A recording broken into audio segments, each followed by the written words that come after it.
Bonjour, bienvenue sur la Bonne Morgane. J'espère que vous allez bien. Surtout, oui, j'espère que vous allez bien. Alors aujourd'hui, je me trouve à côté d'un ancien lavoir. Je me suis dit que c'était le décor idéal pour cette lecture. Que je suis impatiente de faire depuis si longtemps et à chaque fois, il y a des obstacles qui se dressent et je me dis c'est pas grave. C'est pas grave, c'est que ça n'est pas encore le moment. Et voilà, j'espère qu'il est arrivé aujourd'hui. Même s'il y a des travaux, on rénove une maison à côté apparemment, donc il peut y avoir un peu de bruit, j'espère que ça ne sera pas trop dérangeant. Voilà. Ce livre, je m'attache très facilement d'Hervé Letellier. Je suis heureuse à l'idée de partager cette lecture avec vous et je voulais le remercier chaleureusement de m'autoriser à lire ce livre. Voilà.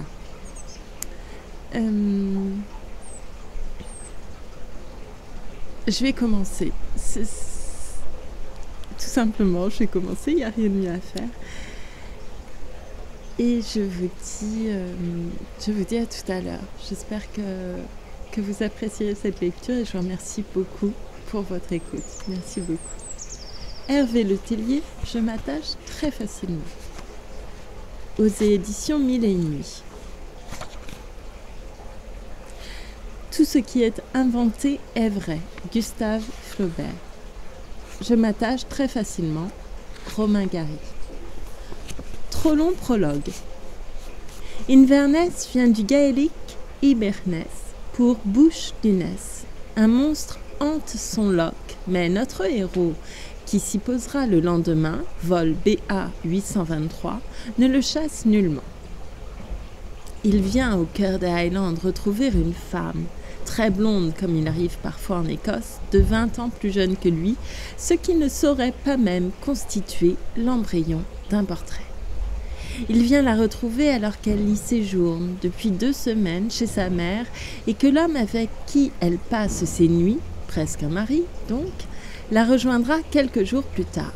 C'est bien sûr ce qu'il est convenu d'appeler une folie. Il en a souvent fait, il en fera d'autres. Il est convaincu, bien conscient de citer Oscar Wilde, que les folies sont les seules choses qu'on ne regrette jamais.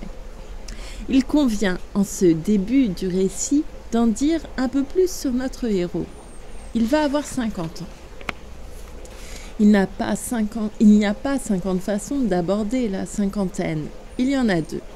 Dans la première, on se persuade que l'on est encore jeune. Dans la seconde, on se plaint d'être déjà vieux. Notre héros devrait refuser les deux, l'une par réalisme, l'autre par un acte de volonté inouï, mais il se contente d'un obstiné mouvement de balancier selon les matins et les soirs. Il n'a pas tout à fait tort. Après tout, dans 10 ans, son taux de testostérone commencera sans doute à baisser et en l'absence de béquilles médicamenteuses, cette question définitionnelle pourrait être définitivement réglée. Il suffira de dire que si ce ne sont pas ses premières vieilles années, ce sont du moins ses dernières jeunes années. Notre héros a fait quelques efforts. Il arrive bronzé. D'aucuns diraient rougeau, mais certaines crèmes font des miracles. Un peu remusclé, on partait de très bas, assez amaigri, il n'était pas si gras. Il espère que ces menues différences apparaîtront à la jeune femme et souhaite pourtant ne pas être trop différent de l'homme qu'il fut quand il parvint à la séduire. Il se souvient de l'histoire de cette femme qui, parce que son vieux compagnon fait des efforts pour rester jeune, finit par le quitter pour un homme plus vieux encore. Car notre héroïne semble apprécier les hommes d'âge mûr. Sont réguliers, on s'autorisera ce terme, à l'âge de l'irrégulier à 1 mois près. Mieux vaut 2 amants de 50 ans qu'un seul de 100, diront les facétieux. La raison pour laquelle notre héroïne apprécie les hommes mûrs, on préférera définitivement ce terme à celui de vieux, est inconnue de notre héros. Il imagine que c'est pour leur sagesse, leur expérience, peut-être leur statut social. Autant de choses qui ne le concernent que peu. Et il n'envisage pas un instant que les rides, les bourrelets et la calvitie gagnante puissent ressortir au sex-appeal. Il croit qu'il s'agit entre elle et lui d'un malentendu, mais préfère n'en rien dire. Notre héros oublie que la jeunesse, séduisant sans y penser, ne songe pas toujours à séduire. L'âge mûr s'y épuise dès le réveil. Sans doute dans cette application inquiète que les deux hommes mettent à lui plaire, notre héroïne trouve-t-elle son compte. À cette soirée où, pour la première fois, notre héros a rencontré l'héroïne, son ami officiel l'accompagnait.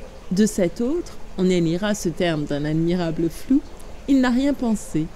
Il l'a trouvé sans charme, mais la jauge fut rapide. Notre héros ne l'a pas croisé depuis, mais curieux, il a mené l'enquête avec discrétion, questionné habilement des connaissances communes. Rien qui doive l'inquiéter, telle est sa déduction. Disons qu'il joue, si le social compte pour elle, dans la même catégorie. Certes, l'autre a de l'avance sur lui. 3 ans de vie, c'est énorme, semble-t-elle en tout cas penser, puisqu'il ne cesse de l'entendre lui dire. L'autre est devenu sa famille, lui n'est qu'un étranger. Il est vrai que notre héros ne la connaît que depuis 2 mois et qu'ils se sont vus, 10, 15 fois. Comment, si peu de temps, il a pu tisser la toile où il s'englue chaque heure un peu plus est une toute autre question. Nul ne nous contredira. Notre héroïne est jolie, très jolie. Elle le sait bien sûr. On ne peut sans cesse exiger des jolies femmes à qui chaque homme le répète qu'elles se comportent comme si elles étaient laides. La nôtre est grande, élancée, possède de charmants petits seins et la pratique du vélo raffermit des fesses menues. Son visage est clairsemé de taches de rousseur. Ses yeux sont bleus avec des nuances d'or et de violine, ses cheveux blonds coupés courts. Sous un certain angle, notre héroïne est un peu moins jolie, mais cette vision est vraiment fugace. Quant à notre héros, sous un angle précis également, il est très beau, mais cette perspective est encore plus éphémère.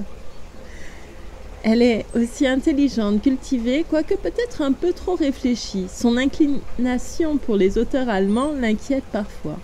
Lui-même serait plutôt porté vers les apôtres du dérisoire. Il a du mal à prendre au sérieux ceux qui s'y prennent, justement, sur la 3e planète d'un système de second ordre.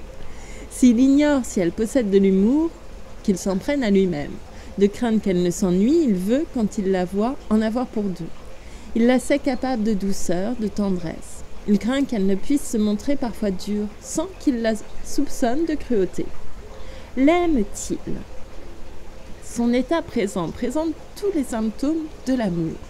Impatience douloureuse, souffle court, poitrine oppressée, perte totale d'appétit.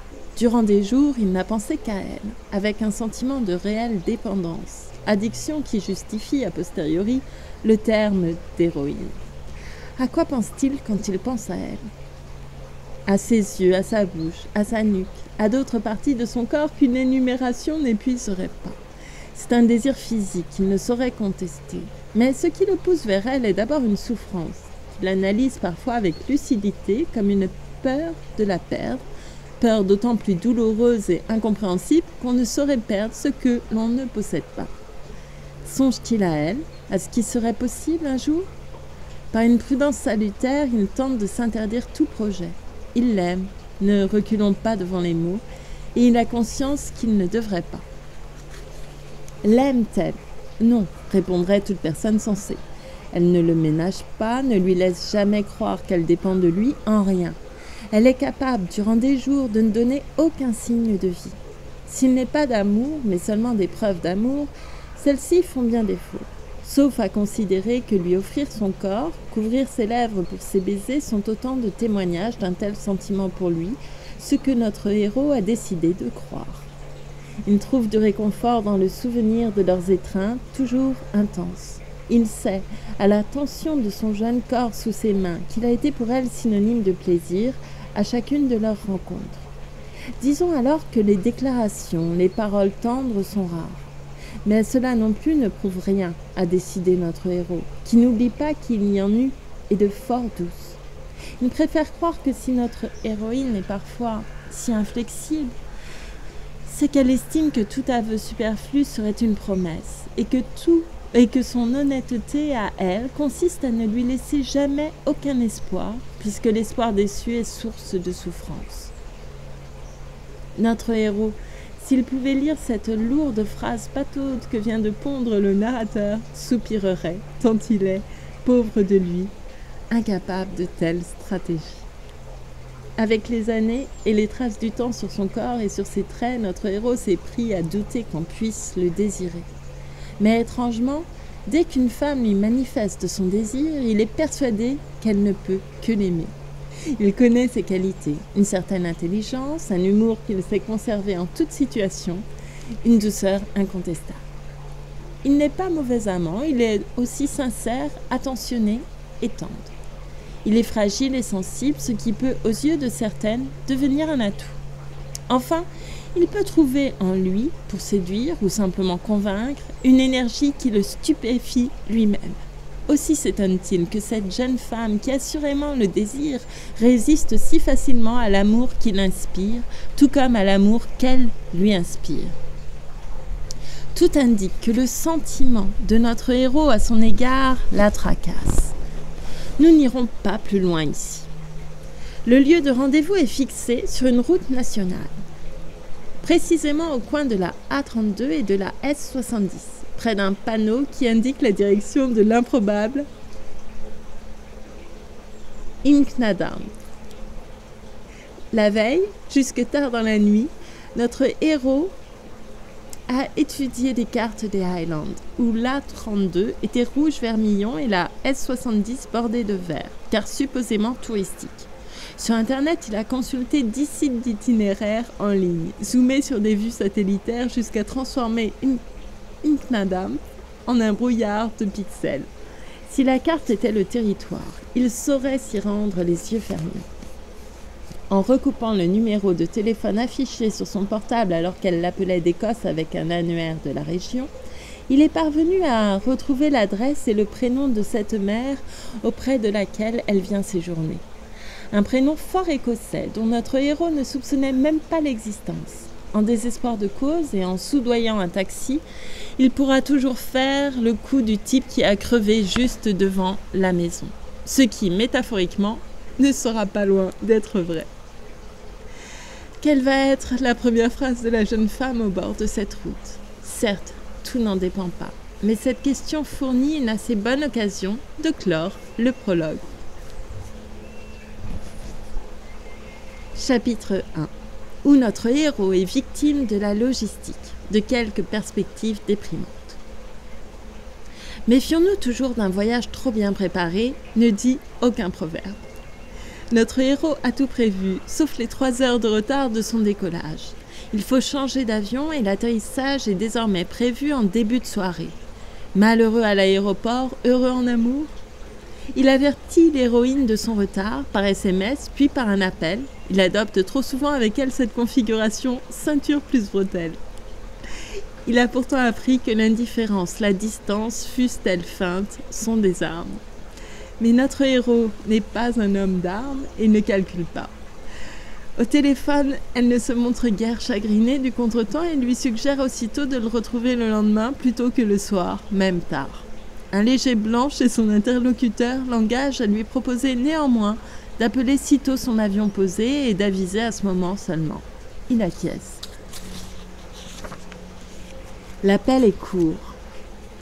Elle ne veut pas faire durer la conversation. Lui ne souhaite pas insister, ou plutôt ne pas se faire insistant.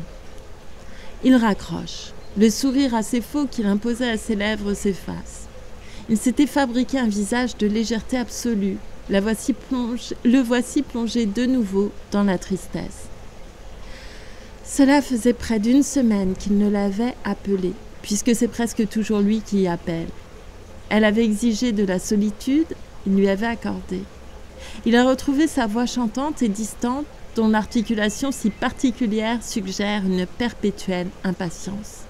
Longtemps, il n'a pas su effacer de son répondeur un message anodin, juste parce qu'elle y laissait percer, chose trop rare à son goût, de la tendresse. Il voudrait en cet instant pouvoir l'écouter à nouveau. « Je n'aurais pas dû venir », se répète notre héros. Me revoir est loin d'être pour elle une priorité, cela semble même être une contrariété. Je tiens là une preuve de plus de son indifférence. Mais si toute sa logique lui dicte cette conclusion, il préfère encore s'accrocher à des interprétations moins fâcheuses. Elle n'aura pas prévenu sa mère, elle ne veut pas circuler en vélo tard le soir, voire la nuit, autant d'explications bien peu satisfaisantes. Il se trouve ridicule et se juge désormais avec un certain mépris qui finirait presque par justifier à ses yeux le dédain qu'on lui porte. Il doit se reprendre. Plus de courage, que diable! S'il la voit demain, qu'importe. Qu'a-t-il à gagner à insister pour la voir ce soir, si ce doit être pour quelques minutes sous la pluie dans une voiture de location? Le grotesque grandissant de la situation ne lui échappe pas. Notre héros reprend son portable. Il appelle ses enfants. Précision superflue sans doute, il en a 2. Une fille de 12 ans, un garçon de 10, tout à fait adorable. Il vient de passer les 3 semaines de juillet avec eux au bord de la mer. La veille, ils sont, c'est la règle, repartis en vacances avec leur mère pour tout le mois d'août. Il n'a pas honte d'avoir besoin de la gaieté de leur rire, besoin de la couleur de leur voix. Les entendre, il le devine, le ramènera quelques doux instants vers un bonheur d'amour simple, vers sa seconde vie, paternelle et radieuse. Au bout du fil, on décroche et la magie fonctionne. Enthousiaste, le garçon parle de foot. Le PSG a battu Lens 2-1, génial. Exubérante, la fille décrit la petite piscine que viennent de faire aménager les grands-parents. Il y a un hublot pour l'éclairer le soir, super. On cause de tout, de rien, ses yeux rient, tout va mieux, tout va bien. Il raccroche, va s'enquérir de la boisson généreusement offerte par la compagnie aérienne. Un froid d'automne gagne peu à peu cet aéroport au nom général et présidentiel où nul, à part lui, ne semble s'impatienter. Les passagers de la porte 26 partent pour Tel Aviv, ceux de la porte 23 pour Alger, ceux de la 22 pour Reykjavik. Le personnel de la compagnie britannique a opté pour l'invisibilité, alors que l'heure du décollage promis est largement dépassée. Va-t-il partir avant la nuit ? Il enfile le gilet de coton qu'il avait emporté pour affronter la fraîcheur des soirées celtiques. Les crues de la Maille jurent avec le Bordeaux passé des sièges de la salle d'attente. Chapitre 2. Où Charles de Gaulle est un salaud, où notre héros fait parler l'héroïne, intervention d'un brave homme. Décollage prévu avec plus de 5 heures de retard. Un avion de secours arrive de Londres. Notre héros ne peut plus désormais se bercer de l'espoir de parvenir à destination avant une heure avancée de la nuit. Il a rappelé la jeune femme pour l'en avertir et lui propose une dernière fois de venir la chercher pour passer la nuit avec elle. Celle-ci repousse cette offre, insiste pour qu'il la rappelle le lendemain. Elle ne souhaite pas, argumente-t-elle, inventer un mensonge pour sa mère. Notre héros prend le prétexte pour ce qu'il est et s'en contentera. Il tente néanmoins, on ne se refait pas, d'arracher à notre héroïne une phrase tendre ou tout au moins quelques paroles d'encouragement. Elle ne se laisse pas faire et concède qu'elle est désolée de le savoir bloqué à Charles de Gaulle. Puis, elle accepte qu'il appelle lorsqu'il sera sur la route de Brémort. Elle a dit désolée. C'est peu, très peu. À vrai dire, tout ceci est à pleurer. Mais notre héros est trop grand pour pleurer. Rions un peu. De l'aéroport parisien, notre héros a aussi joint son hôtel pour prévenir de son retard. Un très sympathique Écossais, rouquin alopécié, enveloppé, et qui attend de partir par le même vol, a entendu sa conversation administrative. Il s'adresse à notre héros, qui le considère étonné. « Mon Dieu, à coup sûr, ce type a le même âge que moi, frissonne-t-il. Il se demande comment, vraiment, il pourrait être certain de paraître plus jeune. » Avec la plus grande amabilité, l'homme lui indique le meilleur chemin pour rejoindre la ville dont il a mentionné le nom. Il précise que l'hôtel retenu est magnifique. « Vous avez de la chance d'y passer une nuit, » conclut-il. Notre héros songe que cette nuit, justement, va être solitaire et qu'il va quitter l'établissement à l'heure du check-out sans que la jeune femme l'y ait rejoint. Il remercie néanmoins le très sympathique Écossais du mieux qu'il peut. Mais 4 étoiles pour un homme seul, c'est beaucoup moins bien que 2 étoiles pour 2. Chapitre 3. Bienveillance du hasard, où notre héros, dans l'adversité, reprend du poil de la bête. C'est finalement vers 8 heures du soir que le DC-10 daigne se poser sur le sol écossais après que la compagnie aérienne, que nous ne dénoncerons pas, a gavé ses occupants d'ignobles panini qu'elle facture sans honte 5 €. Notre héros, premier jailli de la salle des bagages, car sans bagages justement, se précipite à l'agence de location Avis Car Rental, retire les clés, court chercher le véhicule, jette son sac dans le coffre, en ouvre la porte et s'assied stupidement du côté passager car la voiture est britannique. Nul témoin de son geste par chance. Assis face à cette absence de volant, à la place du passager.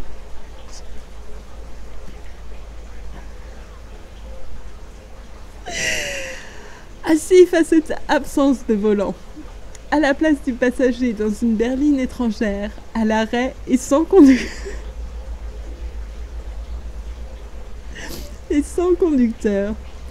il lui apparaît que c'est là une remarquable définition de sa propre situation amoureuse.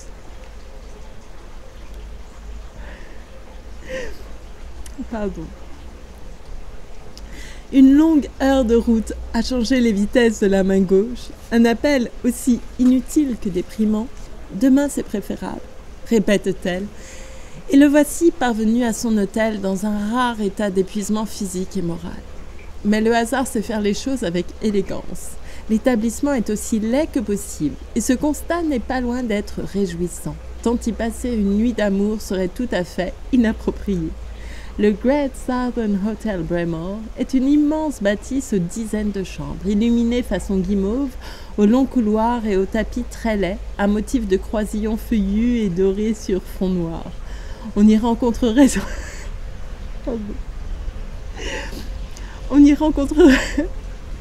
C'est pas possible.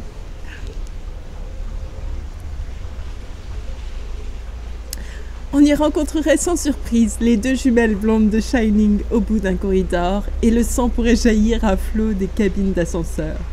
Dans le hall, la calasse chante la Wally, mais qui est due. La chambre est immense, le lit tout autant, et notre héros se promet d'y dormir en travers afin de rentabiliser au mieux son investissement. Il se félicite aussi d'un journal de ses mésaventures qu'il a décidé de tenir. Il n'ose penser aventure. Il se félicite aussi d'un journal de ses mésaventures qu'il a décidé de tenir. Il n'ose penser aventure. Cette sorte de work in progress lui permet de vivre l'illusion de n'être pas tout à fait là pour rien. Mais les illusions ne sont-elles pas le moteur de sa situation ? Son goût pour l'esthétique et l'absurde est comblé. Il faudrait des notes de bas de page, se dit-il. Il en écrira plus tard, peut-être. Rendez-vous téléphonique a été pris pour demain. 10 heures pour l'héroïne. 10 heures avec l'héroïne, pardon. Il a déjà préparé son discours, la priant de l'excuser de son insistance de la veille, due sans doute à la lassitude de l'attente. Il sera un nouvel homme, il se promet de l'être. Mais une nuit réparatrice est-elle possible, dans l'état étrange où notre héros se trouve? Et portera-t-elle conseil? Non. La nuit ne répare rien. D'ailleurs, notre héros rêve. Il l'a suivi loin, très loin, dans un hôtel en bord de mer qui n'existe sans doute nulle part. L'établissement ressemble, pour un lecteur qui connaîtrait le film de Chris Marker, à celui de La Jetée. Pour les autres, qu'ils imaginent un bâtiment moderne et vide, beaucoup de béton et peu de verre, presque un blocos, posé au milieu d'une pinette déplumée, surplombée de nuages gris qui couvrent un horizon terne. Notre héroïne est avec l'autre sur une vaste plage d'un gravier grossier et sale, occupée par des dizaines de gens qui ne sont allés à la mer que pour y déplacer leur ennui. Il fait un temps d'octobre, pas de vent. Notre héros descend un sentier et s'approche d'eux. Elle le voit. Il ne sait plus à quoi ressemble l'autre dans la vraie vie, mais ici, dans ce rêve, il ne le visualise pas. Et c'est sans importance. Ils sont en train d'écrire des cartes postales qu'ils se préparent à envoyer à des amis communs. Ils prononcent des prénoms, des noms. Il n'en reconnaît aucun. Cette ignorance même lui est douloureuse. Il y a 2 matelas bleus ciel à côté d'eux et ce ne peut être que les leurs. Il s'installe sur l'un d'eux. Elle est à 1 mètre de lui. Malgré la présence de l'autre, elle est d'un naturel absolu, tout comme notre héros. Il scrute la mer, les baigneurs, l'observe elle aussi, mais la nonchalance de son regard est là pour laisser penser à l'autre qu'elle fait seulement partie du décor. Elle et l'autre débattent pour savoir à qui il est indispensable d'écrire une carte postale. On le sent, l'enjeu de ces envois est énorme, hors de proportion. Elle rédige, lui se contente de signer. Soudain, notre héroïne s'adresse à notre héros. Une phrase anodine, quelque chose à propos des timbres. La phrase devrait être au « vous », mais elle dit « tu ». Elle vient de commettre une gaffe. Il le sent dans son regard, mais l'autre ne relève pas, il l'observe. Et soudain, il prend forme. C'est ridicule, dans la vraie vie, cet autre est d'un physique plutôt anodin, sans épaisseur, mais il est dans ce rêve d'une majesté sans égale. Notre héros lui trouve quelque chose de Beckett et aussi de Terence Stamp, un mouvement de cheveux ou ce costume qu'il porte, un croisé noir de belle coupe tout à fait inapproprié pour la plage. L'autre semble certain de le connaître. Notre héros répond simplement « Non, je ne crois pas ». Il se lève, il part, il ne se retourne pas. Le voici à l'hôtel. C'est devenu un hôtel moscovite aux proportions gigantesques, aux lignes géométriques, avec un escalier central autour duquel se répartissent les chambres. La sienne est sans confort, presque soviétique, là aussi, mais vaste, disposée bizarrement, avec un lavabo au milieu d'un mur, une moquette rase. Une chambre où l'on ne peut pas se sentir bien. Il voudrait qu'elle le rejoigne, et pourtant il voudrait être ailleurs, n'importe où, mais pas ici. Il fait très chaud. Il s'allonge sur le lit. Les draps sont défaits, les étoffes sont froissées. Il n'y a jamais dormi. C'est le désordre des occupants précédents. Il a un cafard de chien. Notre héroïne pousse la porte de la chambre. Elle prononce son prénom d'une voix lasse. Et notre héros est alors si triste, et cette tristesse si poignante, qu'elle le réveille.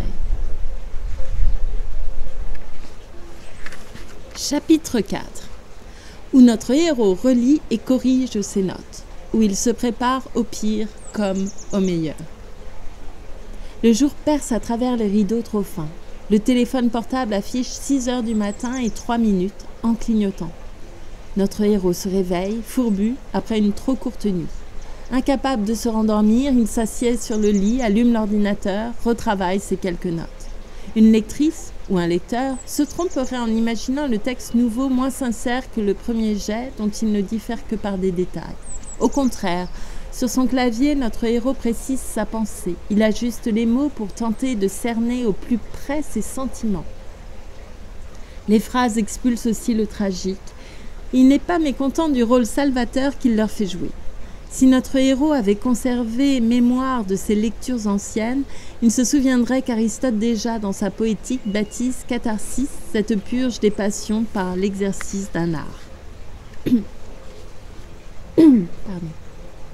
Certes, plus prosaïquement, écrire fait aussi passer les minutes, ce qui n'est pas peu. Dans 2h30 désormais, il l'appelle. Ils vont se voir assurément. Oui mais, s'inquiète soudain notre héros. Se pourrait-il que sa décision à elle fût déjà prise, que rien ne puisse la faire changer d'avis? L'aurait-elle laissé venir jusqu'aux confins des Highlands pour lui annoncer qu'elle se refuse désormais à lui? Et si c'était le cas, pourrait-il lui en vouloir? Elle ne lui doit rien, c'est vrai, et il a tant insisté pour venir. Allons, songe-t-il, si je me montre léger, insouciant, souriant, je la convaincrai d'accepter mes baisers, ma tendresse et, tout doucement, le désir venant de faire l'amour. J'y puiserai bien plus d'énergie que dans toutes les introspections et tous les questionnements. Cette légèreté est une nécessité. Car si notre héros voulait bien se l'avouer, c'est de l'instant même où elle a perçu chez lui la naissance d'un sentiment qu'elle a pris ses distances, comme effrayée. Notre héroïne ne veut pas d'ennui.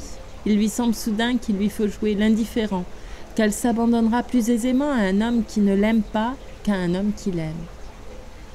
Certes, ce détachement n'est pas un trait de caractère qu'il apprécie chez elle, mais si c'est grâce à lui qu'ils font l'amour, Doit-il s'en plaindre?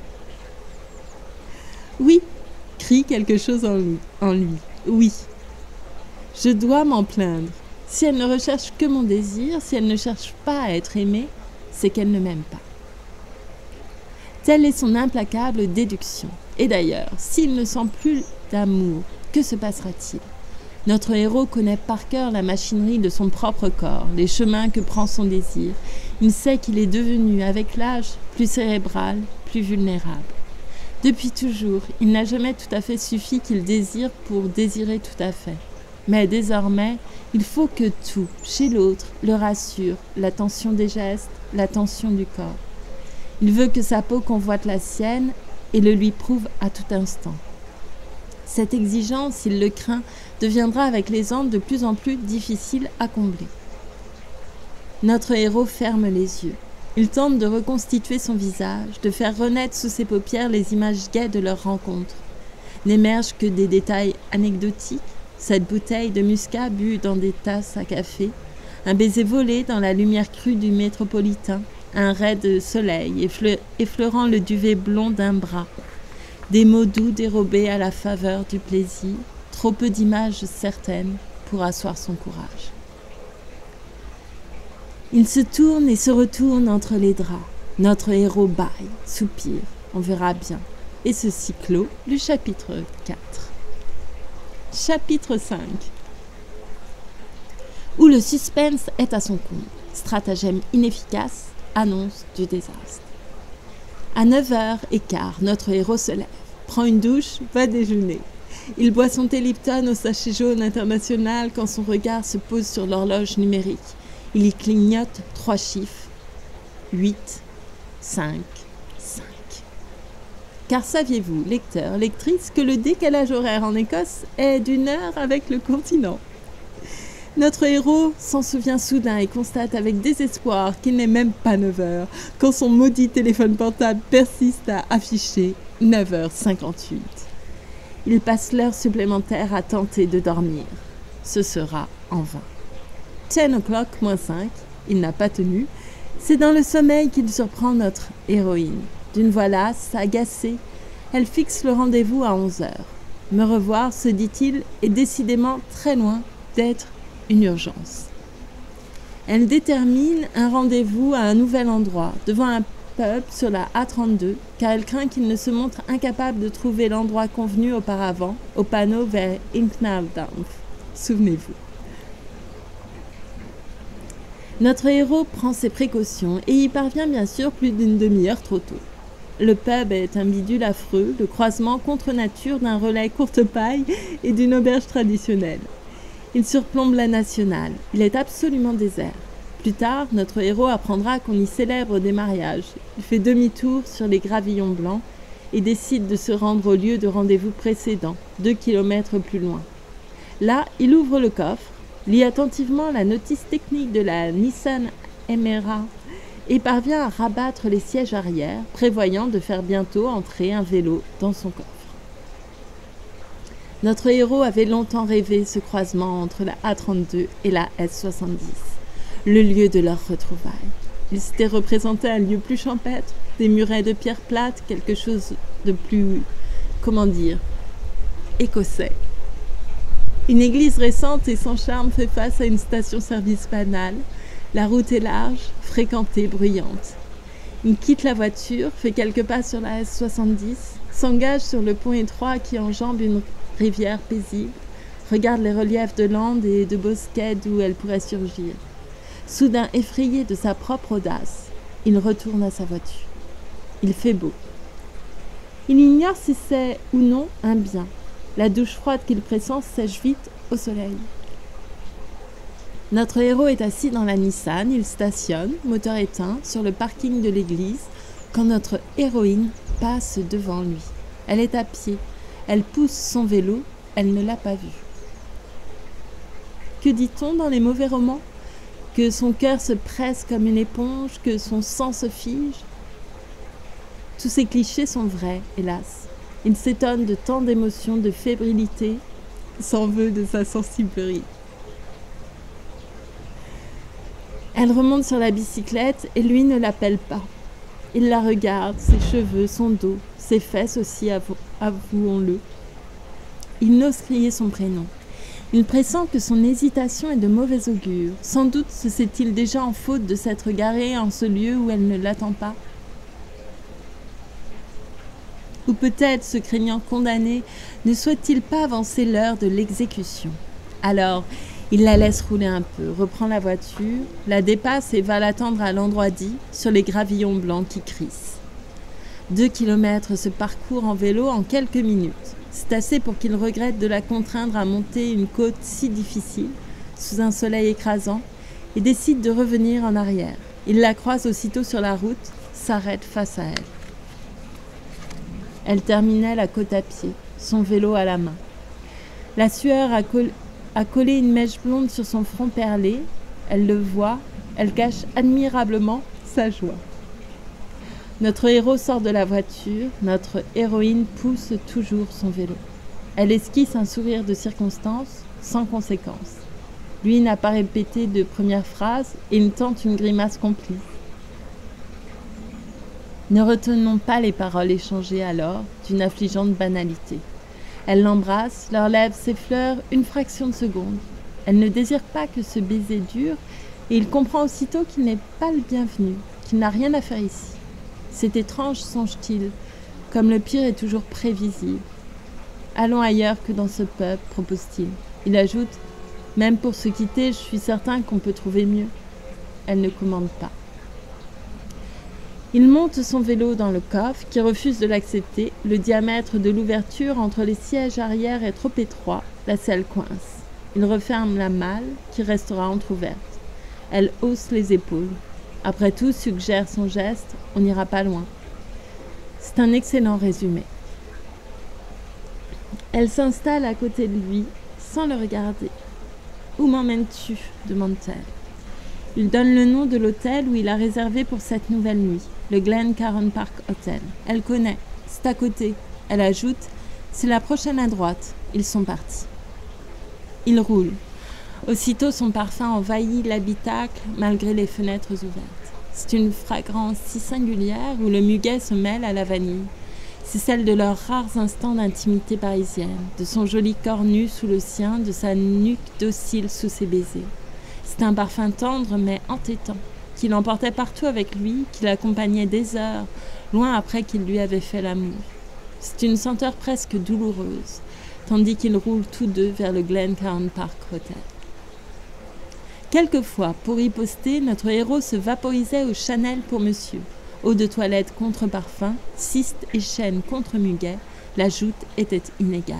Quoi qu'il en soit, dans sa hâte, il a oublié d'emporter le flacon.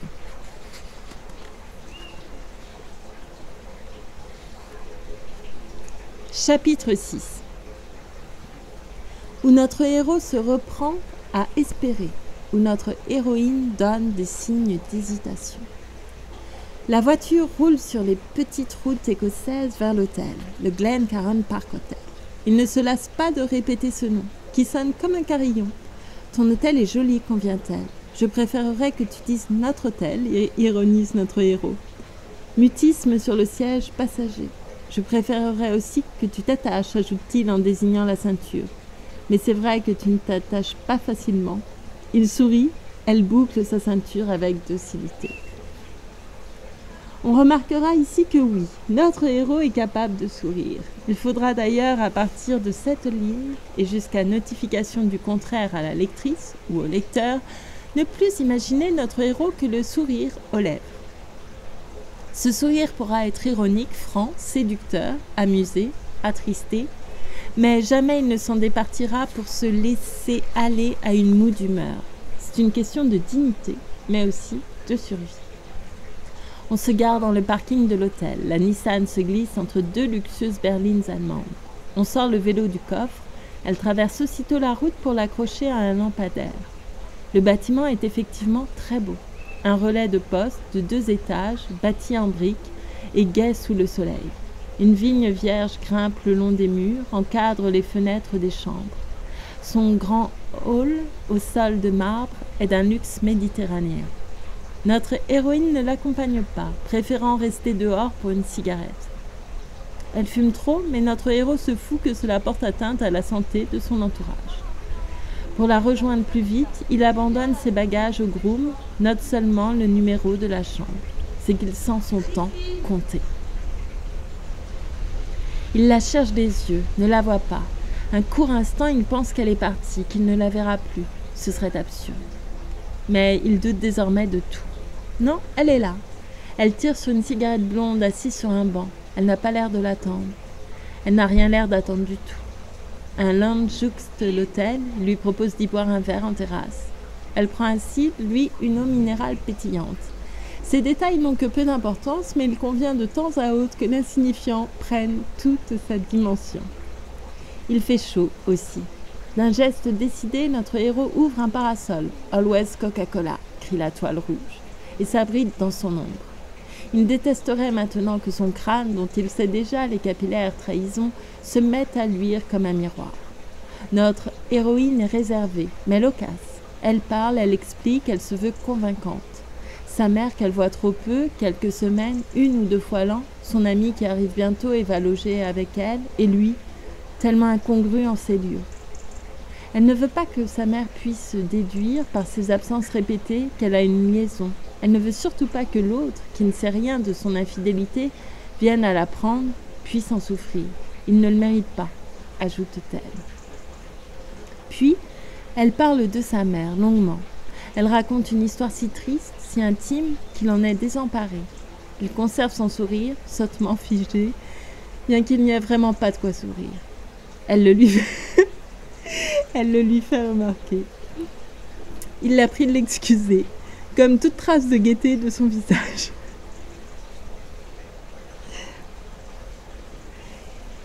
Il voudrait savoir la consoler, la laisser seule avec sa mère, seule en famille. Il comprend, sincèrement. Ils se taisent. Elle trempe ses lèvres dans le cide. L'amertume la surprend, elle grimace. Et pourtant, dit notre héros, maintenant, je suis là. Que faire ? Elle lui sourit. C'est un joli sourire, vraiment. Sans avoir jamais été un spécialiste du sourire des femmes et de ce qu'il signifie, notre héros se dit qu'on ne peut pas sourire ainsi sans tendresse. Il lui répond par un autre sourire, du modèle heureux. Il ne faut jurer de rien. Si même Musset le dit, c'est sûrement vrai. Il prend sa main, elle la lui abandonne. Un instant. Chapitre 7. Beauté de Glencairn Park, des moutons, du crottin et des cygnes. Une brève discussion. Face au Glencairn Park Hotel, on peut admirer Glencairn Park, qui mène à Ballincastle et au plus petit des 2 lochs, Loch Fanny. La lectrice curieuse, ou le lecteur, se reportera aux images verdoyantes qui traînent sur Internet. Un soleil septentrional brille, il fait très chaud. Notre héros porte à la main sa veste dite de demi-saison. Tout à fait inutile. On doit traverser la route pour emprunter un chemin bitumé, mais piéton. Il regarde du mauvais côté, elle le retient par la manche avant qu'il ne se précipite sous un camion. Un panonceau indique Ellan Castle, 2,1 miles. 2,1 miles. C'est une demi-heure de marche, d'un bon pas, celui qu'adopte notre héroïne. Notre héros se plie à son rythme, même s'il n'est pas celui d'une promenade amoureuse. Elle lui refuse d'ailleurs sa taille, comme désormais sa main. Il n'insiste pas. Les chaussures de notre héros couinent et notre héroïne le moque, sans méchanceté. Ce sont des chaussures de marche anciennes, solides, mais elles émettent à chaque pas un tout petit cri de souris timide. Dans le bruit de la capitale, il ne l'avait jamais remarqué. Le couinement, discret, les accompagne. Elle parle, dans le désordre, des moutons écossais, de la lande écossaise, des chardons écossais, des mouettes écossaises. Il accepte, bon gré mal gré, d'aborder avec elle ce thème nationaliste et agresse. Il pense que mouette et chardon... Pardon. Il pense que mouette et chardon serait un bon titre de chanson pour Alain Souchon, mais n'en dit rien. Il l'écoute, la regarde, troublée. Tout en elle l'enchante, et notre héros s'en veut de cet enchantement qu'elle fait naître si aisément en lui, par son simple éclat, sans nul effort, et pire, sans même le souhaiter. Beaucoup sont tombés, tomberont sous son charme. Il ne lui reproche pas cette injustice, mais il en souffre. Il devine aussi que, quels que soient les efforts qu'il déploiera, lui ne l'enchantera pas. Ne jette pas un sort qui veut. Notre héros peut-il se satisfaire d'être de la race des laids auxquels on s'habitue plutôt que de celle des beaux dont on se lasse? Il la détaille, tente en vain de saisir ce qui, dans cette jeune femme, lui plaît tant. Elle n'est pas si jolie, se répète-t-il, avant d'enrager qu'elle le soit tant, malgré tout. Il se doute aussi qu'elle saurait l'être bien plus encore. Il suffirait qu'elle veuille l'être, pour lui. Il se prend à se demander si ce n'est pas ce déni d'amour qui l'attire, qui le capture, l'entraînant vers un gouffre. L'attraction n'est-elle pas un synonyme de gravitation, songe-t-il? Et le trou noir, qui ne lui perd aucune lumière, n'attire-t-il pas plus encore que toutes les étoiles? Pris par ces considérations cosmologiques, il tente parfois de l'embrasser, en vain, mêlant autant d'humour que possible à ses avances. Le château fort est en vue, avec son pont-levis, ses douves, ses créneaux. On a croisé bien des carrioles charriant des touristes, certains portant le kilt, tirés par des chevaux crottant fort régulièrement. On a échangé moult considérations sur le crottin, son odeur, sur les pies et les corneilles qui viennent le picorer, et on parvient enfin au bord du lac. Un arbre mort, couvert de mousse et de lierre, jouit d'une seconde vie parasitaire. Notre héroïne parle d'une hirondelle qui a niché près de sa fenêtre et lui demande s'il pense qu'il y a des œufs dans le nid, combien de temps il leur faudrait que... S'il pense qu'il y a des œufs dans le nid, combien de temps il leur faudrait pour éclore. Elle lui demande si les hirondelles construisent encore des nids en juillet. Il n'en sait fichtre rien. Par politesse, il donne une réponse vague sur le réchauffement climatique, l'effet de serre, le décalage observé sur les migrations des oiseaux. Elle fait mine de s'en satisfaire. Elle lui désigne les cygnes blancs sur la rive opposée du Loch Fannec. Elle veut s'asseoir sur une pierre au bord de l'eau. Il y avait de l'herbe verte, bien coupée, mais elle préfère la dureté du roc. Et il comprend qu'on ne s'éternisera pas. Il s'assied à côté d'elle. Le flot clapote devant eux, mollement. Au loin, les cygnes bougent comme font les cygnes, menus points blancs à la surface émeraude du lac. La nature l'indiffère. Ce qu'il préfère dans le cygne, c'est, à la rigueur, l'élégance mimétique de son orthographe. Notre héros veut partir désormais. Son désir pour elle est intact, sa tendresse aussi, il veut rentrer avant de se sentir boueux. Il ne veut pas lutter, il n'a ni l'envie d'être tyrannique, ni l'énergie d'être colérique. S'il a appris une chose, une seule, c'est que les sentiments, la tendresse, le désir doivent aller ou se défaire d'eux-mêmes. Et aussi que l'amour, donnons-lui ce nom par convention, que l'amour donc, n'est pas un caillou au bord de la route, immobile, venu de nulle part et né de rien.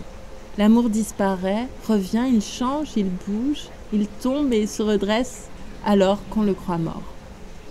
Mais pour l'heure, il lui faut partir. Il veut l'aider, elle, à se débarrasser de lui, et il veut faire vite.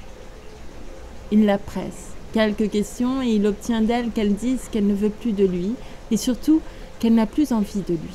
Il doute que ce soit tout à fait vrai, mais c'est pourtant ce qu'il veut entendre à cet instant pour trouver la force de repartir. Il insiste tant qu'elle prononce les mots fatidiques. Il la sent soulagée, et il sait aussitôt qu'il la libère au moins de sa culpabilité envers cet autre qui la rejoindra dans 3 jours. Il sourit. Il dit « Ce n'est pas grave ». Il ajoute « Je vais rentrer à Paris cet après-midi si je peux, sinon demain ». Elle dit « L'Écosse est belle, reste, tu pourrais te promener ». Il répond « Non, c'est toi que je venais voir, pas l'Écosse ». Il ajoute « Je serais allé à Maubeuge ».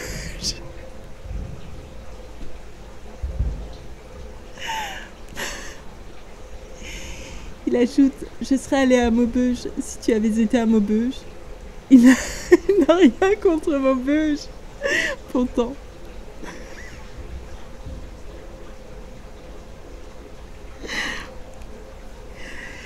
Et il se lève. « Je te ramène si tu le veux bien », conclut notre héros. Héros ici est ici le mot juste. Chapitre 8. Beauté de Glencairn Park, toujours. Une surprise, une plus longue discussion. Sur la route du retour, notre héroïne et notre héros marchent côte à côte. On chemine moins vite. Les moutons sont toujours là, paisibles et laineux. La tension est tombée. Il est certain de repartir, vraiment. Car s'il part, ce n'est pas pour la quitter. Il part au contraire parce que c'est ici que les risques de la perdre sont les plus grands. Les moutons, les genêts, la lande, le bleu du ciel, tout lui semble des ennemis personnels. L'Écosse tout entière veut sa perte. Si notre héroïne le tient à distance, ce n'est pas qu'elle ne le désire plus, c'est qu'elle ne peut rien vivre ici avec lui. C'est trop de poids, trop de culpabilité, trop de mensonges. Voilà ce qu'il veut croire, mais c'est aussi ce qu'il ressent. Il part, il sait qu'il le faut, pour qu'ailleurs, peut-être plus tard, la retrouver soit possible. Alors, pour en être certain, il soumet encore notre héroïne à la question.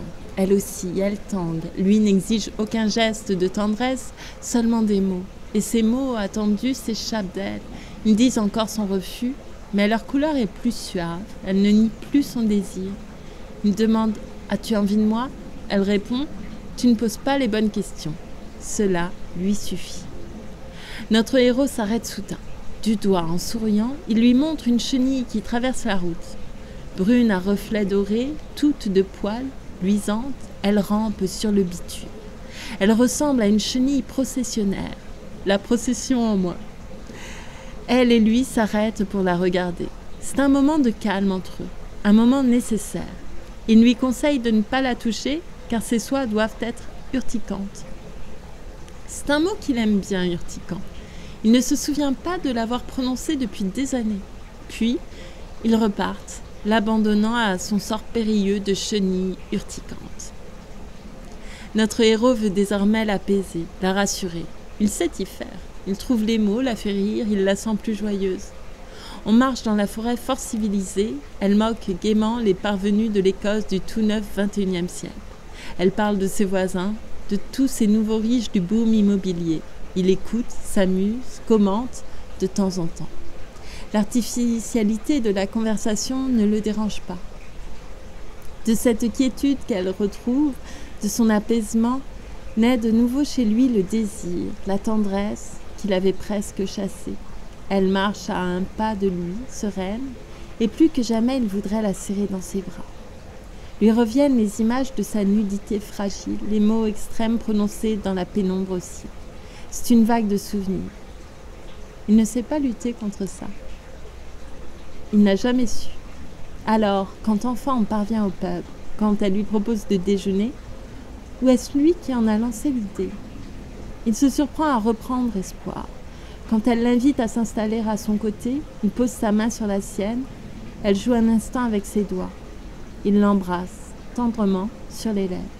Elle accepte le baiser, puis le repousse avec douceur. Il commande une eau minérale, sparkling please, lui, une bière, glass of stout, elle, et one panini, un seul pour eux deux. On leur sert avec des frites épaisses, grasses et une salade de rondelles d'oignons crus qu'elle dévore. Son haleine est celle de Claudette Colbert dans La 8e femme de Barbe Bleue lorsqu'elle repousse les avances de Gregory Peck en dévorant des oignons blancs. Notre héros n'est certain ni du film ni de l'acteur masculin, mais lui triompherait sans mal de l'odeur d'oignon si notre héroïne se décidait à l'embrasser. S'il n'a jamais rien appris des femmes, il sait désormais que le panini est le plat national écossais, très loin devant le haggis. Elle finit sa bière d'un trait. « Ramène-moi, s'il te plaît, dit-elle. » Il hoche la tête.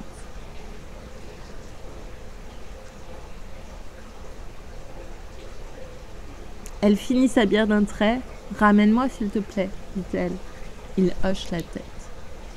Chapitre 9. Ridicule histoire d'insectes, première séparation, fée clochette polonaise. Notre héros raccompagne notre héroïne. Il est troublé. La route qui mène de son bel hôtel de briques rouges à l'horrible A32 est bien plus pénible dans ce sens. Il regarde la chaussée, mais il conduit trop à gauche, il conduit mal. Il ne parvient pas à se concentrer. Soudain, un gros insecte bourdonnant entre dans l'habitacle par sa fenêtre ouverte, se pose sur son bras. Est-ce un taon, un frelon? Ce n'est qu'un bourdon, mais notre héros s'agite, fait rouler la voiture contre le fossé. On s'arrête, le bourdon est ressorti presque aussitôt. Tout va bien, l'héroïne est indemne, il ne sort pas pour constater les éventuels dégâts. Il s'excuse simplement. Il pense aussi, tiens, bourdon, mot populaire pour tristesse. Notre héros redémarre.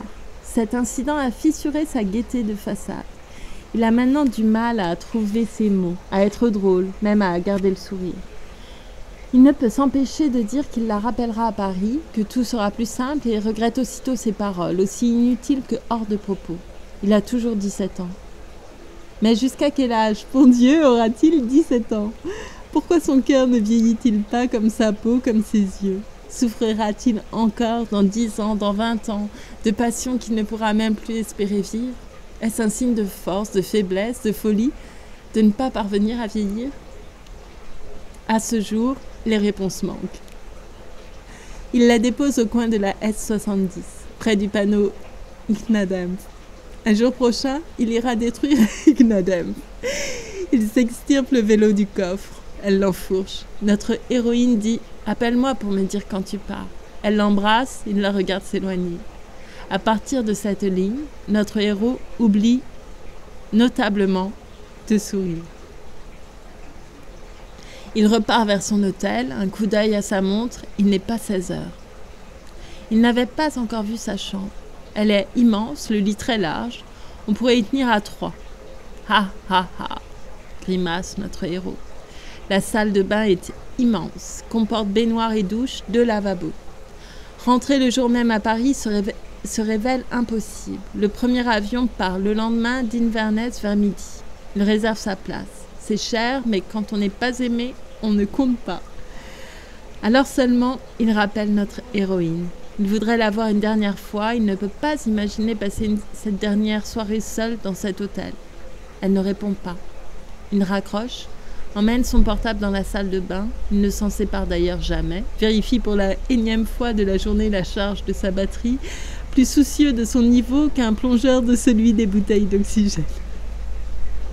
Il se fait couler un bain, puis il oublie l'eau qui emplit la baignoire et prend une douche. À ce niveau de trouble et de désarroi, la lectrice ou le lecteur ne peut que compatir pour notre héros. La douche le calme, il reste longtemps sous l'eau tiède. Il a vraiment maigri, c'est déjà ça. Il se sèche, se regarde longuement dans la glace. Son corps a encore peu vieilli, mais les cheveux reculent sur son front. Les rides se creusent, les poches se dessinent sous ses yeux. La peau, comme l'écorce, ne cache rien d'aisant. Il tente de découvrir en lui le vieillard qui le menace déjà. Lorsque son visage se penche en avant, ses traits s'affaissent et il frémit de savoir que c'est cette image de lui qu'il offrait lorsqu'il faisait l'amour. Il s'éloigne du miroir, en regardant son reflet dans les yeux comme on recule devant un tigre. Il tente de revenir en arrière, de comprendre où et quand la tendresse qu'il sentait en elle pour lui s'est éteinte. Éteinte? Il ne veut pas encore l'admettre. Ce n'est ni de l'orgueil ni de l'amour-propre, il n'en a pas beaucoup. Il devine qu'elle étouffe sa tendresse, qu'elle la réprime. Il sait que les femmes y parviennent, et sans doute est-ce vrai aussi pour certains hommes. Il veut encore le droit de la revoir à Paris pour souffler sur la dernière braise. La plate métaphore ne l'effraie pas. Il est encore tôt, trop tôt pour la rappeler en tout cas. Alors, notre héros quitte la chambre, descend au pub,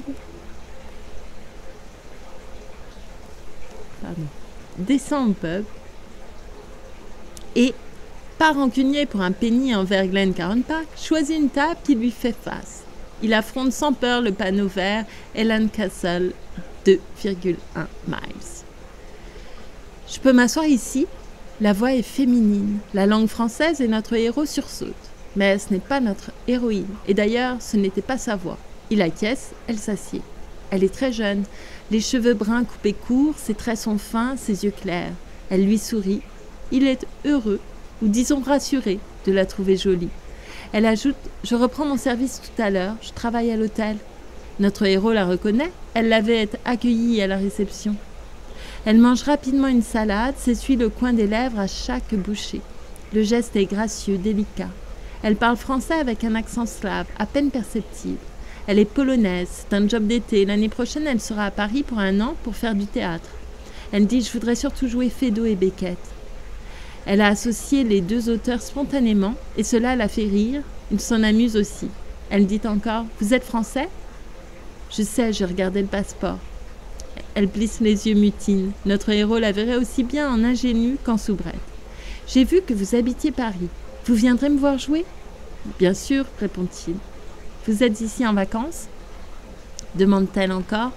Il hésite, bafouille, avoue qu'il rentre demain. Un imprévu. C'est le mot qu'il emploie. « C'est dommage, dit-elle. » Il est d'accord. Soudain, elle jette un regard à l'horloge. Elle peste. Le service, zut. Elle dit très joliment zut, pense notre héros. Comme elle se lève, il lui demande de quelle ville de Pologne elle est originaire. Dans un dernier sourire, elle dit de Lublin, remporte son assiette et disparaît. La fée Clochette, vraiment. Lublin. Je ne sais pas comment on prononce. Lublin. Je vais dire Lublin. Notre héros connaît. Il s'y est rendu voici 30 ans. Il n'avait visité ni la cathédrale Saint-Jean-Baptiste ni le château royal. À quelques kilomètres, il y a les camps, Majdanek, Sobibor, Belzec. De qui, se demande-t-il, cette jeune femme peut-elle bien être la petite fille? Il compte les années et se reprend. L'arrière, petite fille.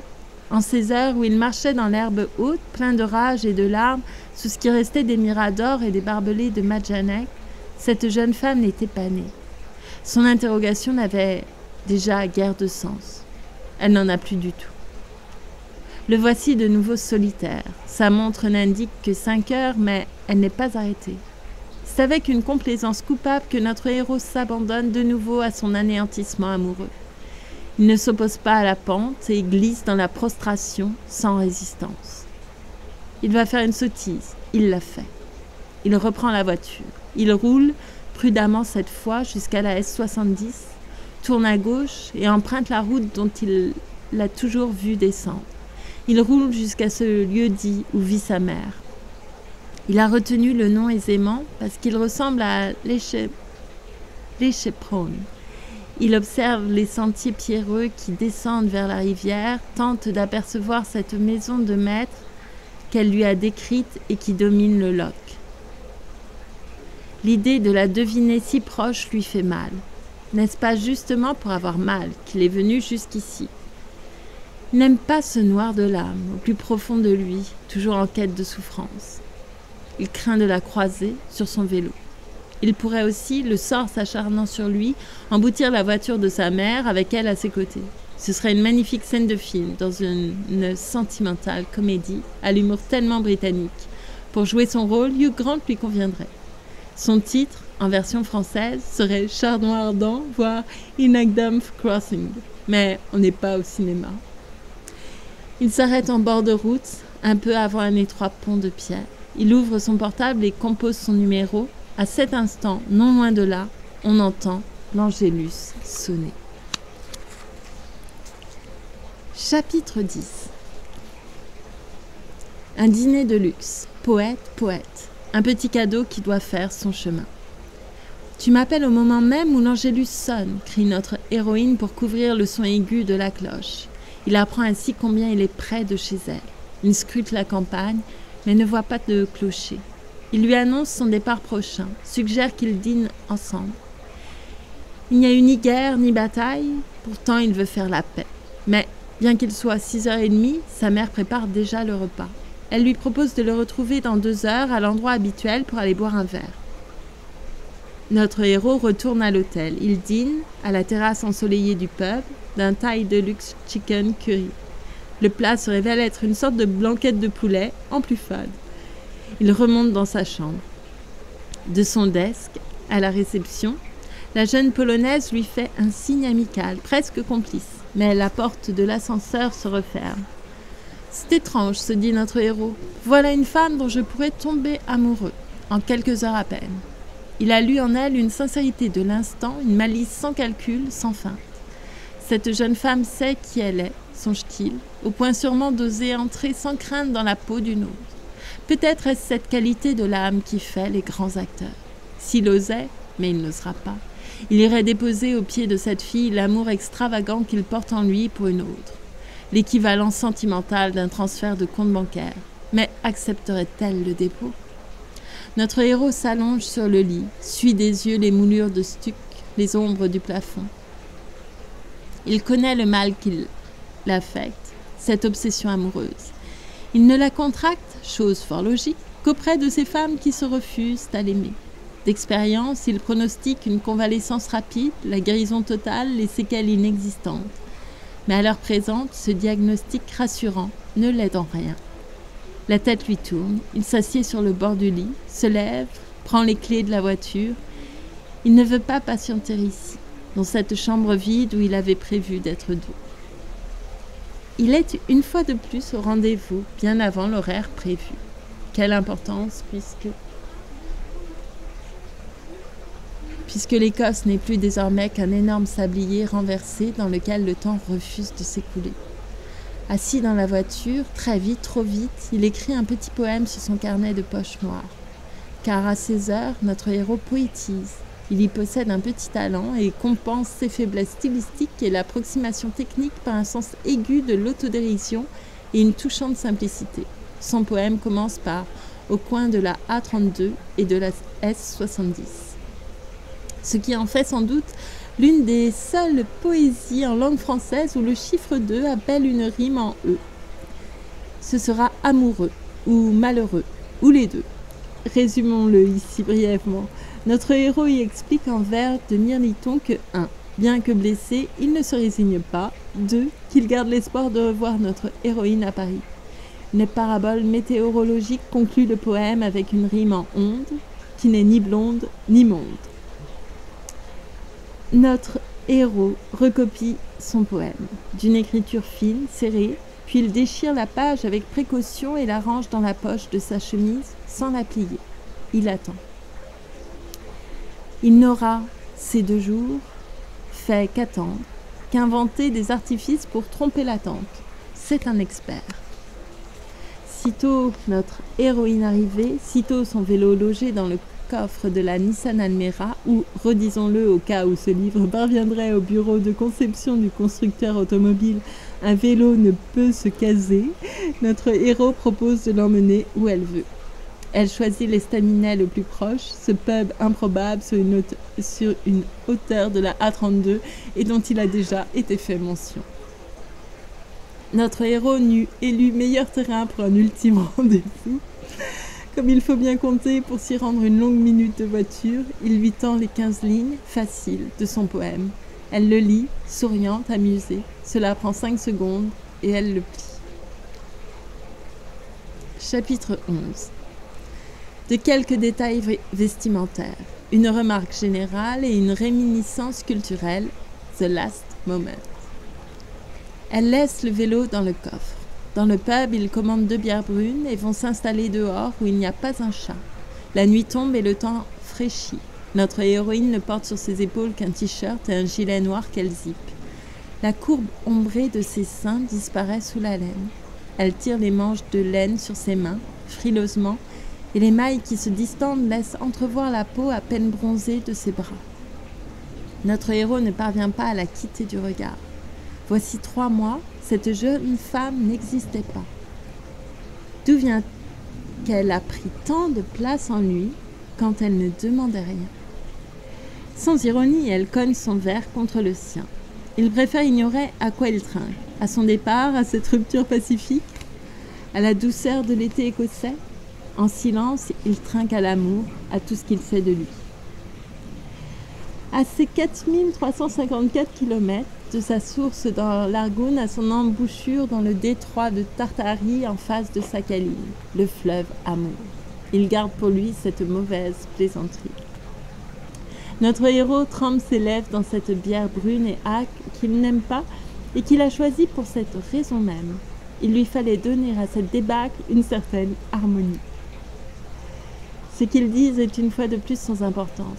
Chaque phrase a déjà été dite, lui fait encore parfois l'effort de paraphraser, elle de moins en moins. Les sourires qu'ils s'échangent portent la lassitude de l'une et la tristesse de l'autre, contre lesquels aucun mot ne peut lutter. Ils ont tous deux cessé de feindre. Elle ne s'est construit aucune carapace, se dit notre héros. Il n'est rien en elle qui la pousse vers moi, et rien chez moi à quoi elle résiste. On ne réprime son désir que lorsque le désir est assez faible pour être réprimé. Ovide, Blake, et nous en passons l'ont écrit avant lui, mais tout de suite là, vraiment, notre héros s'en fout. Il a cru qu'il partait pour sauver du navire ce qu'il était possible de sauver. Il comprend qu'il n'y a peut-être jamais eu de navire. Il y a entre eux quelques silences aussi. Il tente moins de les combler qu'elle. Il imagine qu'elle se sent coupable, qu'elle se sent souvent coupable. Une fois après l'amour, elle l'avait stupéfié en murmurant qu'un tel plaisir était un péché. Péché. Il ne se souvenait pas d'avoir jamais entendu ce mot. Pour lui épargner l'embarras, lui aussi se met à meubler. Il décide de la faire rire. Il y parvient, c'était facile. Mais ce n'était pas une bonne idée, tant entendre son rire est douloureux. La bière baisse trop lentement dans les verres. Notre héros voudrait trouver le courage d'expédier l'affaire, d'écourter ce moment. Il a seulement celui de supporter qu'il dure. Un instant, il envisage de lui parler de la jeune polonaise. Mais qu'en dire? Et que veut-il donc étudier sa réaction, éveiller en elle un sentiment, susciter une hypothétique jalousie? Il comprend à temps qu'il court le risque définitif du pathétique et du ridicule. Il imagine sa réplique à elle, cinglante, méritée. Alors il se tait. L'autre arrive dans 3 jours et notre héros, c'est étrange, n'est pas jaloux. Il sait pourtant tout de la jalousie, cette déferlante d'images cruelles où il n'est question que de sexe, de corps, de possession. Il regarde les yeux bleus de notre héroïne, sa bouche, la courbe de son épaule. Il cherche à comprendre pourquoi il n'est jamais parvenu à considérer cet autre comme un rival, ni à les concevoir faisant l'amour. Pourquoi enfin, quand il s'acharne à tenter de recréer la scène, l'acte, selon le mot des psys, il ne parvient pas à la prendre tout à fait au sérieux. Le souvenir de leur plaisir passé le protège au moins de cela. Un rire léger, presque un soupir lui échappe. « Qu'y a-t-il de drôle » demande-t-elle. Il secoue la tête. « Rien. » Elle lui demande s'il lui en veut. Elle ajoute même « Tu en aurais le droit. » « Non, vraiment pas, répond notre héros. Et il ne triche même pas. Il est simplement accablé. Il a bien encore un mot salvateur en tête, il s'en abstient. Pourquoi appuie-t-on toujours plus fort sur la télécommande quand les piles sont à plat? Acta est fabula, disaient les anciens. Notre héroïne lui sourit, elle frissonne. Notre héros aussi a un peu froid. Ils ne terminent pas leur bière. Elle veut rentrer seule, il lui propose de la raccompagner, elle se laisse faire. Il roule jusqu'au coin de la A32 et de S70, près du panneau qui indique Ichna. C'est bien ça. Il insiste pour continuer sa route, afin au moins de lui épargner la longue côte. Elle refuse qu'il aille plus loin. Son ton est catégorique, il n'insiste pas. Il est resté élégamment tenace, à quoi bon déchoir dans l'obstination. Il arrête la voiture. Elle consent à y rester encore un instant. Il mendie un baiser sur les lèvres. Elle lui donne l'aumône. Il a honte. Ils sortent le vélo du coffre. Il salit sa chemise.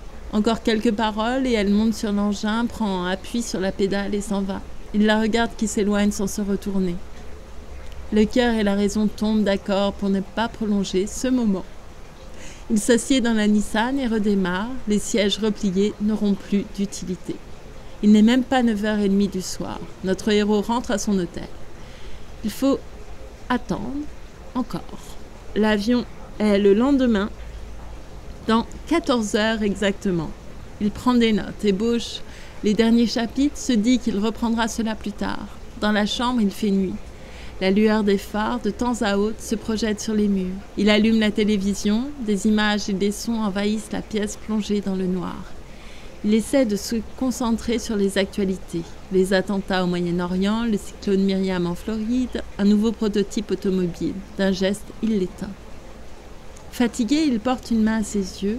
En un geste d'habitude, il la passe sur son visage. Il la respire. Elle a tenu celle de notre héroïne, si peu mais trop longtemps. Elle a emmené son parfum. Jamais le manque n'a été aussi fort. Pour s'échapper, il les frotte sous l'eau, les savonne longuement. Le muguet résiste à l'assaut de l'amande. Il prend une nouvelle douche. Le muguet cède enfin. Chapitre 12. Retour vers le futur. À propos du véhicule de location, une chute convenable. Son réveil si matinal a eu quelques avantages. Il était vraiment fatigué. Un somnifère de type hypnotique l'a plongé dans un sommeil sans rêve. Il se lève à 7 heures et, comme un automate, prend sa douche, va petit déjeuner. C'est un hôtel de luxe. Le buffet est somptueux et il est seul à 7 heures. Il avale une salade de pamplemousse frais, des fraises, un yaourt, du thé vert. Puis, il règle la chambre. La jeune Polonaise n'est pas à la réception.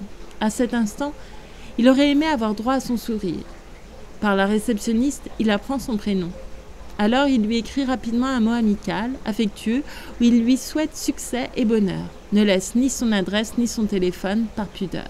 Il a du tact. Confiant en Google, il signe tout de même de son prénom et ajoute son nom entre deux parenthèses. Il déchire la page du carnet, la plie, la tend à la réceptionniste, laquelle, son geste trop détaché, la trahit, lira sûrement son message dès qu'il aura tourné les talons. Il jette les bagages dans le coffre sous une pluie froide et fine, démarre, roule. Il ne quitte pas l'Écosse, il la fuit. Il repasse au croisement de la A32 et de la S70, jette un dernier regard au panneau Icnadam. Il faudra exiger qu'on y dresse une statue, une compression de vélo par exemple, s'il avait su. S'il avait su quoi? Il serait venu quand même, il était incapable de ne pas venir. Il ne faut jurer de rien. L'amertume de la veille s'estompe. Partir est nécessaire, se répète-t-il. Paris est une autre ville où elle ne sera plus prisonnière de rien. Il ne veut rien de plus. Notre héros roule encore. Les essuie-glaces repoussent une feuille vers le bas du pare-brise, sans pitié. Il allume la radio, l'éteint aussitôt. Il ne souhaite aucune compagnie. Sous la pluie, la route est plus longue. Mais il parvient avec 2 heures d'avance à l'aéroport, rend le véhicule à l'agence à vis. Il remet les sièges arrière en place, fait le tour des bas de caisse. La Nissan n'a rien, pas même une éraflure. La fille en veste rouge derrière le comptoir lui demande si tout s'est bien passé. Il répond oui, merci, et cet échange convenu dessine un sourire sur ses lèvres. Tout n'est pas sombre, il aurait pu crever et rater son vol. Il ajoute, pour le principe, qu'au fait, les sièges ne se rabattent pas assez pour faire entrer un vélo. Le voici dans l'aéroport. Dehors, le ciel est couvert, il pleut à verse. Dans la salle d'embarquement, il téléphone à notre héroïne pour lui confirmer qu'il décolle et aussi il l'avoue pour entendre encore sa voix. Elle lui fait promettre de ne plus désormais tenter de la joindre en Écosse. Il ne l'aurait pas fait. Elle accepte qu'il le fasse dès son retour. Il est pacifié. Il n'a ni rancœur ni aigreur, il sait qu'il veut encore y croire. Il repense à ce qu'il lui a dit. Être amoureux, c'est quand ça fait du chaud dans la tête. Il n'avait rien trouvé de mieux. Il a encore chaud pour 2 et c'est encore bon. On verra bien. Le hall se remplit peu à peu. Une traîne. Dit-on un ou une duty-free shop? Importe que les moutons en peluche attirent son regard, il grimace.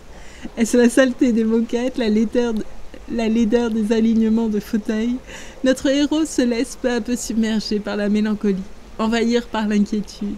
Il a soudain peur qu'avec elle, rien ne soit acquis, jamais.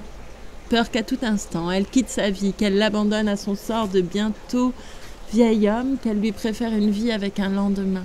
Comment lui reprocher? C'est à elle que le monde appartient. Notre héros se sent en sursis. Elle a 30 ans, c'est presque 20. Lui 50, autant dire 60. Qu'il inverse cette logique morbide et tous deux auraient le même âge. Mais l'heure n'est pas à l'optimisme. Il courbe les chines devant l'absurde superstition du chiffre des dizaines. Lorsqu'il plonge dans cet état de liquéfaction mentale, d'abattement, notre héros se sent vieux à faner les fleurs rien qu'en les touchant. Il s'affale dans un fauteuil inconfortable. Aussitôt, il se reproche ses pensées résignées, si éloignées de lui lorsqu'il est fort et gai. Il se répète qu'il est jeune, qu'il le sera aussi longtemps qu'il refusera de renoncer à un avenir. Il est assez vivant aujourd'hui pour soulever des mondes, assez séduisant encore pour exister en tant qu'homme. Ce sera vrai demain encore et après-demain. Mais une phrase terrible lui revient. Il l'a lue dans La vie devant soi. Elle l'a marqué à jamais. Il avait 18 ans, le livre d'Ajar venait de sortir, on ne savait pas qu'il était Gary. Le petit Momo parle de Madame Rosa, il dit « Elle a été une femme et ça lui reste encore un peu ». Notre héros se lève, arpente la salle d'attente, retrouve de la force dans l'énergie de la marche, puis se rassied, baisse les yeux. Il fixe le gris de la moquette et c'est comme si, selon la formule consacrée, un voile se déchirait. Son âge, celui de notre héroïne, ne joue nul rôle dans leur faillite amoureuse. Elle ne partage pas ses angoisses, elle n'imagine rien de ce que c'est que d'avoir 50 ans. Aurait-il 20 ans de moins que cela ne changerait rien. Si notre héroïne ne consent pas à vivre son désir, à lui accorder sa tendresse, c'est qu'elle fuit la douleur plus que tout, qu'elle refuse les déchirements, qu'elle redoute les drames. Il est si simple aujourd'hui de se séparer de lui. Voilà ce que comprend enfin notre héros. Il était temps. Il lui faut désormais devenir pour elle une promesse de bonheur, l'image du bonheur. C'est, croit-il, dans ses cordes. Le voilà maintenant qui redoute que si elle devait consentir à lui, ils le doivent à sa persévérance, à son acharnement. Si elle commence par l'aimer pour l'énergie qu'il aura mis à la conquérir, saura-t-elle ensuite apprendre à l'aimer de son plein gré? Comment désormais retrouver l'insouciance des premiers jours? Voilà les nouvelles questions qui agitent notre héros bien inutilement au moment où l'hôtesse appelle s'arranger. L'avion décolle à l'heure. Par le hublot, notre héros regarde la piste qui défile, puis s'éloigne. Les moutons, toujours eux, rapetissent. Les voir enfin disparaître, noyés par l'altitude et sa myopie, est à la fois un soulagement et un tourment.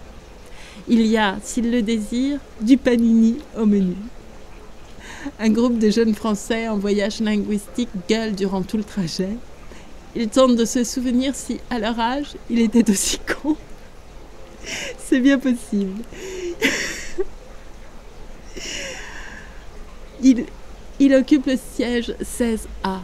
La jeune femme du 16B tente de nouer la conversation. Blonde, au nez camus, un piercing de sourcils qui ne parvient pas à l'enlaidir. Elle est parisienne, chercheuse, elle travaille pour une société spécialisée dans les produits transgéniques. Elle lui donne son prénom, il rend le sien. Elle lui rappelle qu'ils étaient tous les deux passagers du même avion au départ, donc bloqués durant des heures. Elle lui avait trouvé l'air très stressé, vraiment. Elle lui demande si son séjour écossais était agréable. Notre héros ne lui ment pas, il répond « Il a fait beau ». Et c'est la fin. Pas tout à fait. Remerciements. Apple France, Avis Rental Inverness Airport, British Airways, British Telecom, Curragh Hotel Inn, Great Southern Hotel Bremore, Glencairn Park Hotel, Glencairn Park Pub and Restaurant, Orange International, Taxi G7. Et un trèfle à 4 feuilles.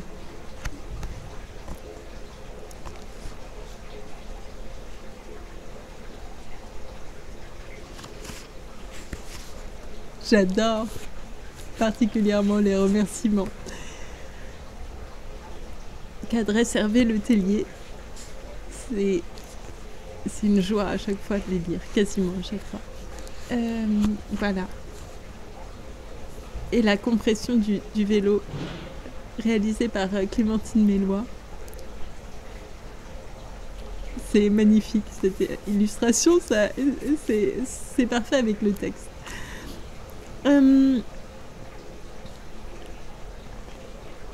Voilà, ce ne sera pas ma meilleure lecture, je suis désolée.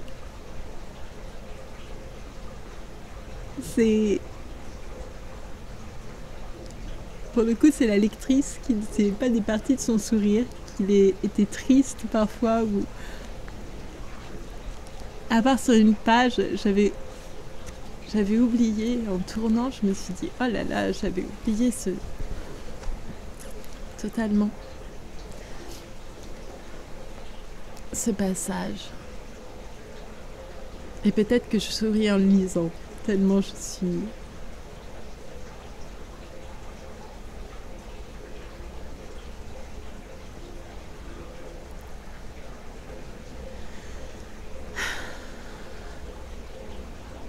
Je me sens très proche, non pas de l'héroïne, mais du héros, en fait. Je me sens vraiment très proche du héros.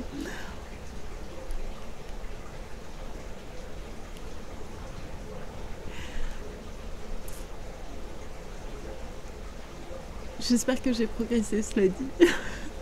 Je crois que j'ai progressé.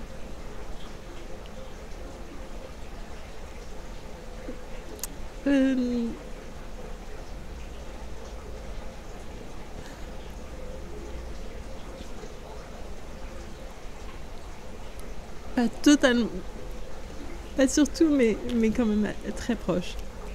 Je vais terminer avec une chanson. Je me suis dit, j'ai pensé à de la samba, j'ai pensé à plein de choses et finalement, j'ai choisi mon classique, là où je reviens toujours, c'est-à-dire les Demoiselles de Rochefort, tout simplement. D'ailleurs, je pensais aux Demoiselles de Rochefort quand hier ou avant-hier, je ne sais plus. Sûrement parce que je pensais à cette chanson. Est-ce qu'on dit jamais des Demoiselles de Rochefort? Et je tenais à le dire ici, même si ça n'a pas beaucoup d'importance.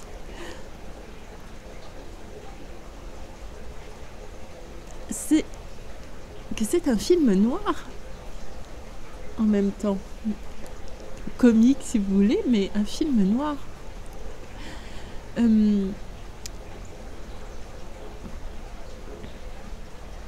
Qui c'est? Dutroux, un ami de Pépé. Qu'est-ce qu'il fait? Rentier. Et vous, qu'est-ce que vous faites? Dutroux. Oh, le salaud! Dire qu'il faisait des manières pour couper le gâteau. Parce que vous savez, il y a un meurtre dans Les Demoiselles de Rochefort. Circulez, s'il vous plaît. Vous tapez dessus à bras raccourcis. Il y avait du sang jusqu'ici. C'était une petite vieille aux blancs cheveux. C'est proprement immonde. Je n'aime que les blondes. C'est très gentil pour moi, monsieur.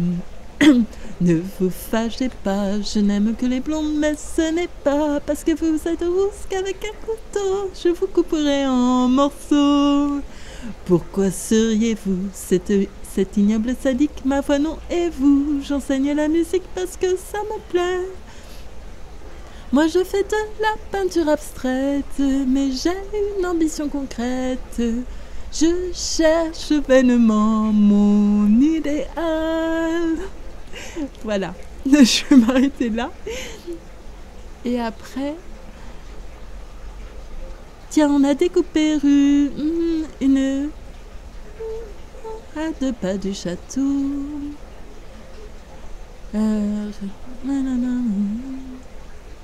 Et connu autrefois sous le pseudonyme de Lola Lola.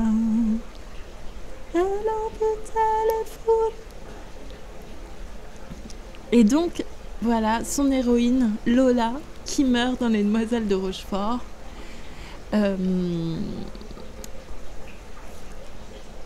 Coupée en morceaux par elle et sa mère d'ailleurs, sont coupées en morceaux et par Dutroux, qui les range dans une malle.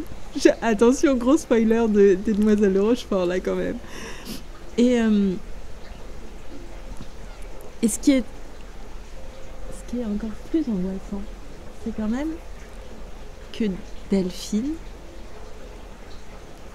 la demoiselle, la sœur jumelle de Solange, est promise un peu au même destin. En tout cas, on a l'impression que c'est un cycle qui va recommencer, parce que si vous vous rappelez bien, elle va rompre avec Guillaume, qui tient une galerie d'art. Et d'ailleurs, il y a il peint au pistolet aussi. Enfin, il tire comme Niki de Saint-Phal. Et à la fin de la chanson de rupture, il lui dit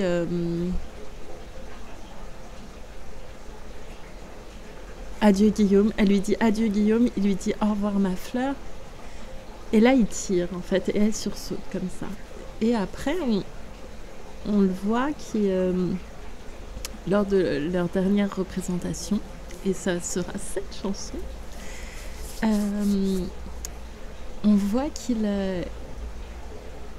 l'observe au loin, et il y a quelque chose de très, je sais pas, de très menaçant. Voilà. Donc, tout ça pour dire que Les Demoiselles de Rochefort, ce n'est pas une comédie romantique, c'est un film noir. Non, c'est surtout un mélange de genres très très bien ficelé. Voilà. Je vous chante la dernière, donc cette chanson, qui me semble convenir non seulement à cette journée, puisque nous sommes le 23 décembre, à cette lecture, et voilà, je vais publier cette lecture un jour très important, qui compte pour moi. Il n'est pas très important, c'est juste que c'est un jour heureux, c'est le jour de la naissance d'une personne qui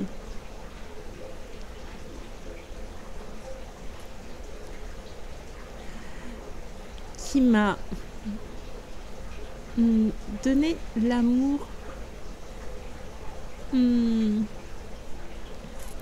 voyez, c'est pas forcément les parents ou les amis, parfois on croise des gens, il y a des personnes qui vous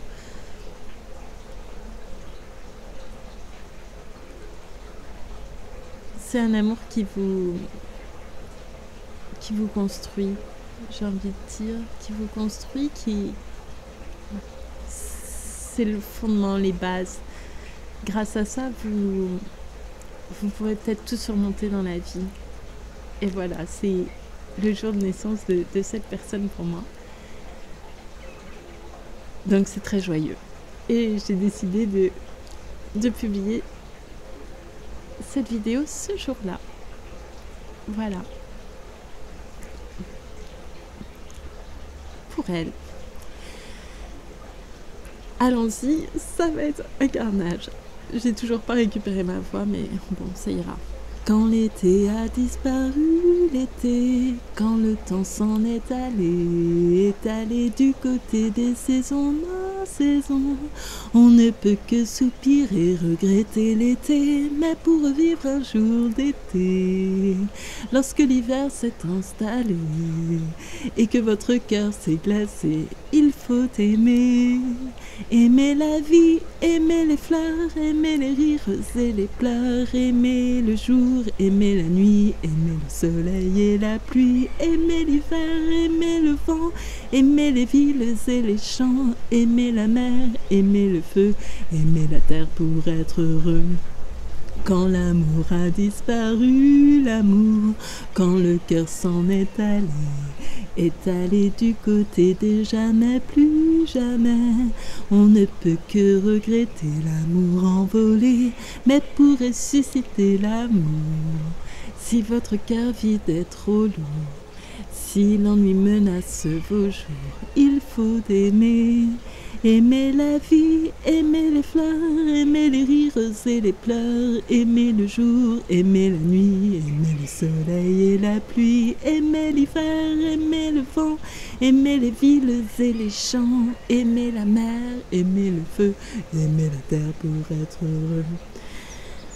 Devant la joie, retrouver la joie, quand le cœur s'est installé, étalé du côté du grand amour, l'amour. Chaque jour est un été, le plus bel été, et devant la joie, retrouver devant l'amour émerveillé, devant l'été recommencé, devant l'été recommencé, devant l'amour émerveillé. Il faut chanter, chanter la vie, chanter les fleurs, chanter les rires et les pleurs, chanter le jour, chanter la nuit, chanter le soleil et la pluie, chanter l'hiver, chanter le vent, chanter les villes et les champs, chanter la mer, chanter le feu, chanter la terre pour être heureux. Je vais m'arrêter là. Il y a encore une reprise de couplet, de refrain. Mais c'est bien ici. J'ai un peu froid, j'avoue tout.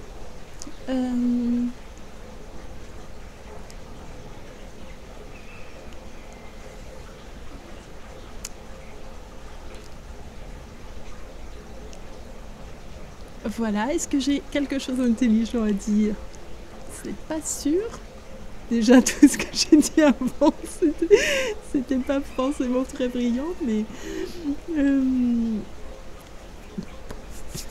non, écoutez, je vais me contenter alors de vous remercier pour votre écoute. Merci beaucoup. Et je vous dis à très bientôt. Merci encore. À bientôt. Merci beaucoup. Et encore merci à Hervé de TV.